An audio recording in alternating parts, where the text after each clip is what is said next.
So I sat down on a Friday night ready to take notes from the doubleheader on Prime, and the only thing I got on my piece of paper was both teams need point guards. Because if you watch that game, I think we undervalued the value of a point guard. Uh, the Spurs have two point guards. They're both hurt. They were both sitting on the bench. De'Aaron Fox comes back tonight. I'm not worried about the Spurs, but the Rockets need to go into free agency or the trade deadline and get a point guard because Ime Udoka doesn't believe in Reed Shepherd, so I'm not gonna believe in Reed Shepherd. I can tell by the way he plays him. He plays him like a shooter. He's still valuable right now. People still see, the upside in him, and he is a valuable. He was an efficient scorer in that game, so he needs to go for a point guard. I can't. That can't happen. This KD had 8 turnovers, and it wasn't even.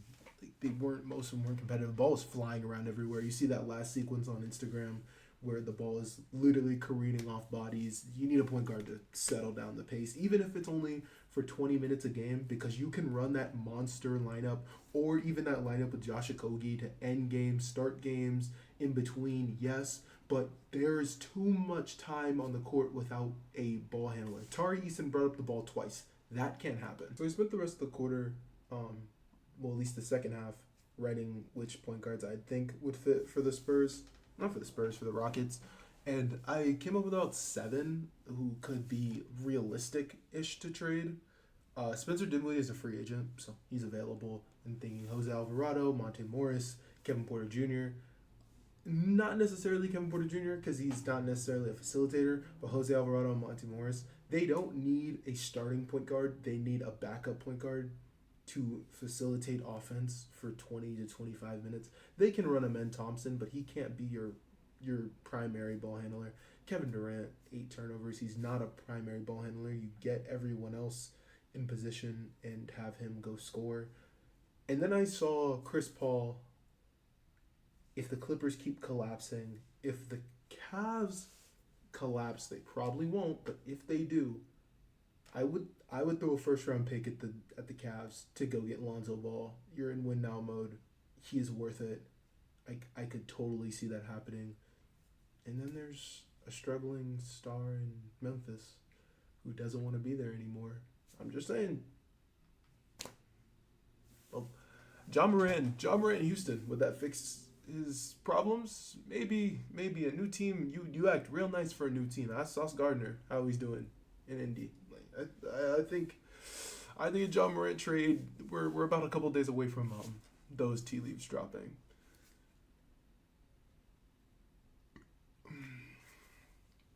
My only other note on this game was why not the Spurs? They're not too young. Maybe they're too young to win a championship, but Wemby in year 3 isn't too young. He's going to adjust to these coverages. I think the league switching to putting smaller guys on Wemby and the league tape doing that, the Spurs are going to adjust to their adjustments. I think maybe a 6'9" wing is probably a problem for Wemby on the perimeter and inside, but 6'5" Josh Okogie on him, I don't think Wemby will take a lot of steps outside of the perimeter if they decide to stick Josh Okogie on him. That's just not going to work for rebounding purposes. I want to talk about Detroit because when I first got to college about 2 years ago, the Detroit Pistons had no win November. If you don't remember, they won. Their first win was October. They won on Halloween. They started the year off 2-1, and then they didn't win again until December. And then it was just a really terrible section of Detroit basketball. Kyle Kuzma tweeted out, "It's almost like don't be that team." Just funny because their team ended up with a worse record. But I'm so proud of Detroit. It's just Detroit, the Lions, the Pistons, they're both good. Detroit currently sits at 6-2 or 7-2. They have the number 1 seed in the East, and I'm really proud of them. Jalen Duren and Cade Cunningham are all-stars. That's all NBA first team and all NBA third team right there. I think over their last 5, Cade is averaging 29, 7-7. Jalen Duren's averaging 24, 13 and a block.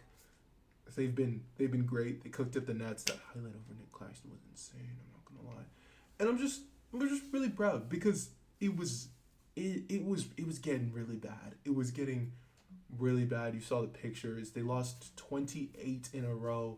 Like, they went a month and a half or like a month and a half without winning. Like, imagine week 2 of the NFL season or week 3. They didn't win until week 17. They didn't win until then, like December 30th. It was bad. So I'm proud of Detroit. They're playing great basketball, and they better not jump my necks. That's also a team that needs to go and buy at the trade deadline. They need a wing. They need a defender. They just need to go buy because Cade Cunningham is going to be cheap He's cheap this year.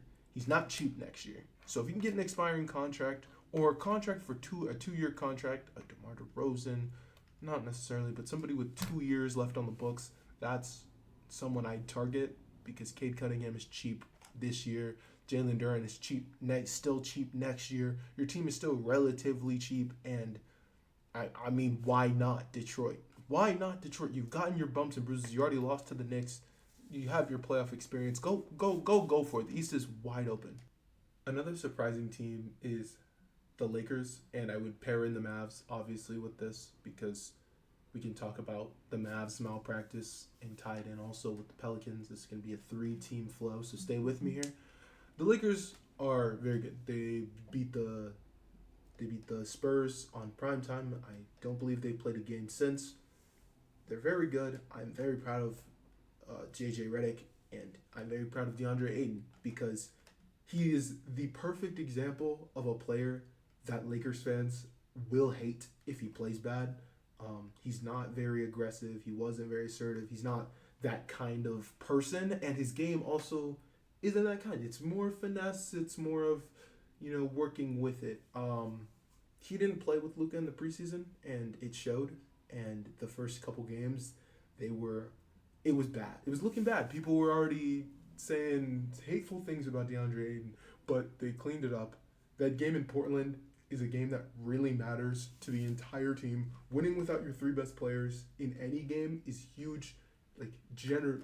Luka generates on any given night anywhere between 50 and 80 points. I know he doesn't have 80 points even with 40 and 10, but his gravity, him being on the court can generate 80 points for you. So getting those points from Nick Smith Jr., from Rui, from DeAndre Ayton, it was a welcome sight, and I think gave everyone confidence. Even Austin Reeves everyone knows Austin Reeves is a baller, but he's not playing, and LeBron's not back. So it brings up the question, people keep asking because people hate LeBron, are the Lakers better without LeBron? The simple answer is no. The long-winded answer is, do you re-sign LeBron to an extension?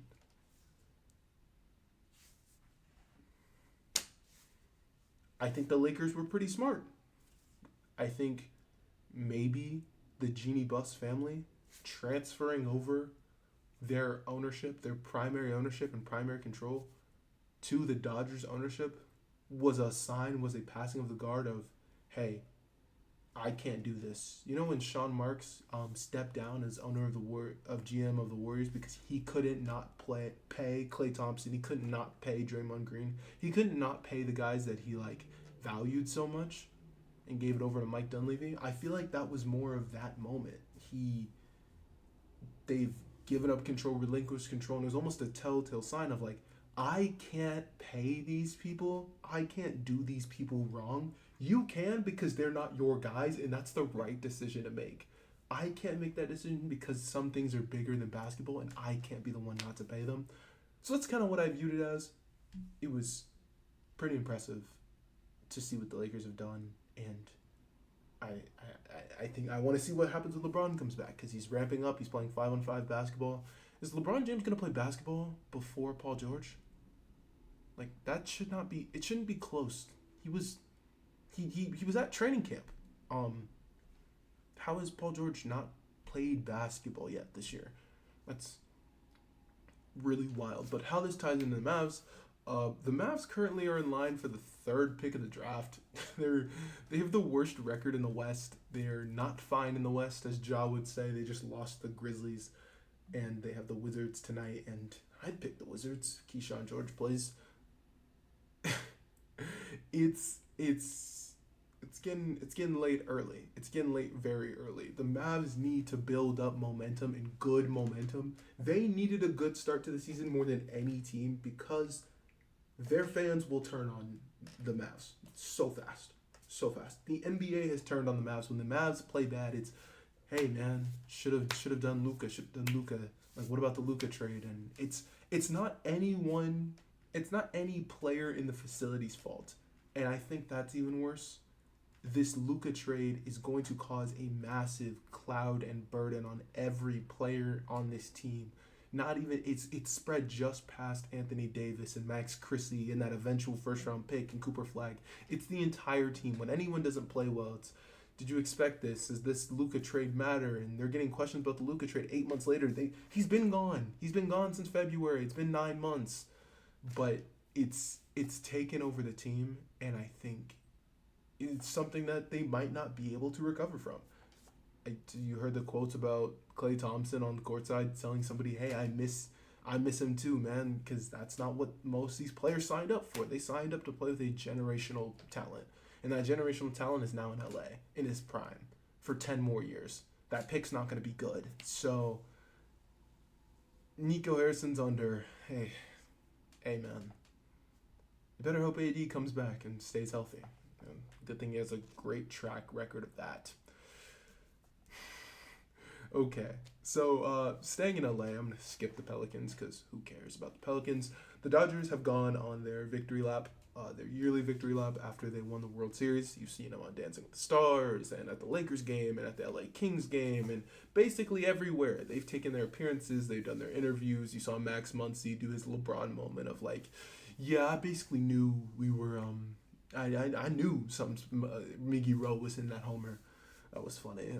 No, you didn't. But it's been apparent because Blue Jay fans or MLB fans in general are getting mad at the Dodgers for this victory lap, which is insane because, hold on a second, because I remember last year when the Dodgers did this exact same thing, and I didn't hear a word about it. Yankees fans complained, and then MLB said, "Be quiet. You're just mad because you choked." The Dodgers, in my opinion, have been nicer, have been more cordial, have been less in the media. You heard last year, I can't quote it correctly on Mookie's podcast for verbatim, but Dodgers players were saying, we knew the Yankees were going to choke. We saw it on tape on how bad they were defensively. We knew we could just put the ball in play and they make mistakes. They said that into the internet and no one cared because they did that. But it's a crazy quote to make, to basically say good game, GG easy to the Yankees, and they did that last year. This year they have complimented the Blue Jays, but have said, we knew we were going to come through, we believed. There were times when they said they didn't believe because the winning run was on third base in Game 7. So I don't know why people are complaining. They're going to do this. They're going to do it again because they won, and they deserve to. Because if they deserved to last year, they deserve to this year. So I don't know. Maybe it's some salty Yankees fan coming out, but it seems insane. Before I get to my NFL pick'em, the World Dart Championships will be going on next month, and I will be talking about them and writing about them on my Substack. Link in below. Already wrote stories about the Pelicans and the next NFL quarterback comeback. You should read those on my Substack. They're going to be great.